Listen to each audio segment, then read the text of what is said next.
I didn't know this was down here, to tell you the truth. I got directions to come to work for the lady that owned the shop then, and so that's how I found out about it, and it just suited me perfect.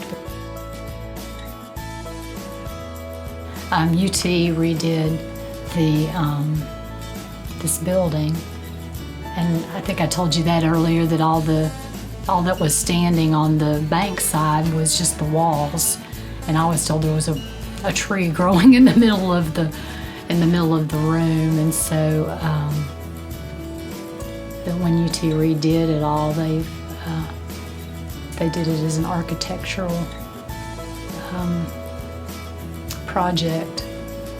Now, it was a butcher shop to begin with, and it had an apartment upstairs, and there was a family that they were the caretakers of all the churches in the neighborhood that lived upstairs, and they had one child, and they were the Alleys. Kelton Alley was the child, and Buey Alley was the Buey and May, and they're all buried in the cemetery by the Masons Lodge.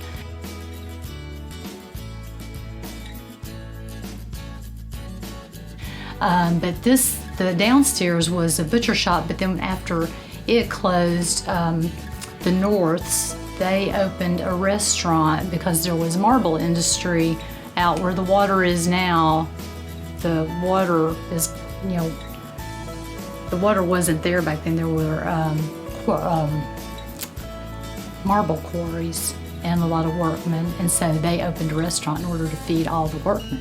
And so this was a restaurant, and then the other side, it was a bank to begin with, and then during the Depression it went under, and so it was a general store for a lot of years. And the North neighbors, they're all very, very friendly. They're the type of neighbors that will, if they see your yard needs mowed, they'll just mow it.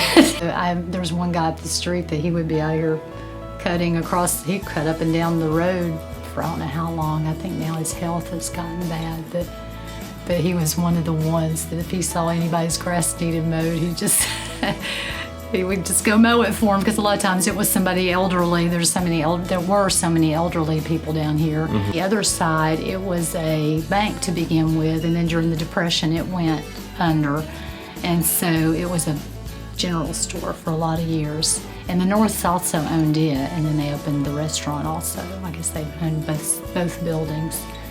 The buildings, after all of that, they were empty for a long time, and a UT professor bought it, and they redid the interior and the exterior as a home. And so now it's just split up more as a residence. The train derailed. My customer that owned this side, that was a restaurant, has told me about that the train derailed, and the one man was here even, and he said, it makes me nervous every time I hear the train go by, because I was here when it derailed. And he said that they looked up and they saw it coming off the tracks coming toward the building, and he said they all took off for the back of the building, and luckily the cars were full of coal, and so the weight kept it from, if it had been empty, he said it probably would have come through into the front of the building, but because it was so heavy, it just ended up toppling over, and coal was all over the streets. A lot of people will come down here to reminisce, and they'll tell me their stories, and it is